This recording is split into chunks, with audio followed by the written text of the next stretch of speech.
matagal na nakasuporta sa lahat po ng pagpangil ng INC.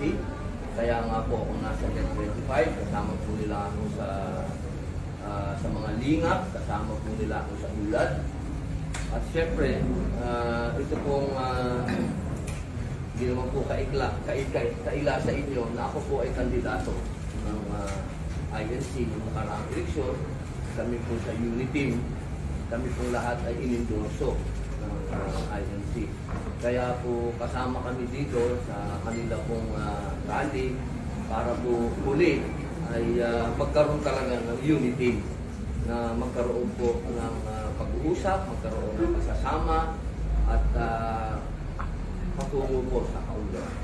But do you also share yung pag-support ng INC kay Pangulo that this is not the time for impeachment, it's not a priority? Hindi po nagbabago ang aking suporta sa Pangulo at sa pangalawang Pangulo. Dahil bilang ako po ay unity. Hindi po ako kailanman nag-alis ng suporta sa dalawa. Dahil pinaninindigan ko po na kami po ay unity. Kaya po nung naisipan po ito at ginawa po ng iglesia, ako po ay kaagad na sumama sa kanila. What your thoughts on the impeachment, sir? Apat na Ay, impeachment complaints. katulad po ng sinabi ng Pangulo, hindi po ito makatutulong sa ating bayan sa ngayon.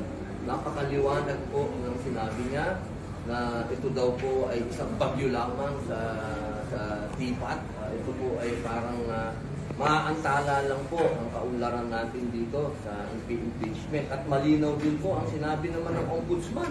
Napakalinaw po ng sinabi ng Ombudsman na wala silang nakikitang mali sa ginawa ng pangalawang Pangulo.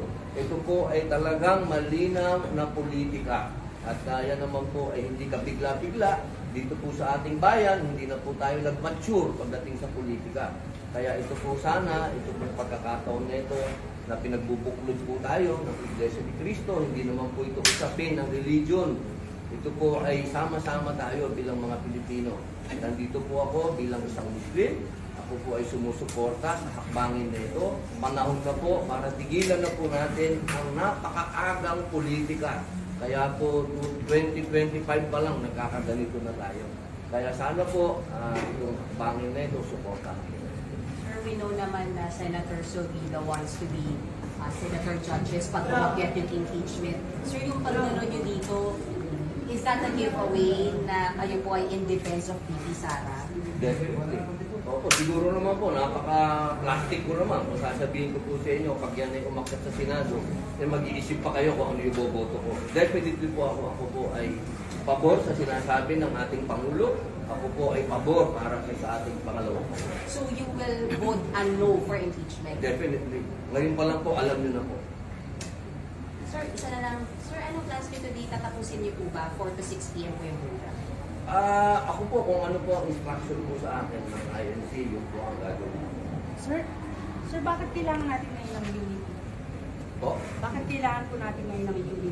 Ng ano po? Unity, sir. Unity? Kaya nga po talaga. Panahon pa po ni Aguinaldo at ni Bonifacio, wala na po tayong unity. Siguro naman po, nakakahiya naman po siguro sa panahon pa natin, umabot pa po. Sana sa panahon natin, matapos na po. Alam niyo, pag walang unity, buong mundo, napakagulo na po. Napakagulo na po. Ang Amerika, nag-unite na po sila.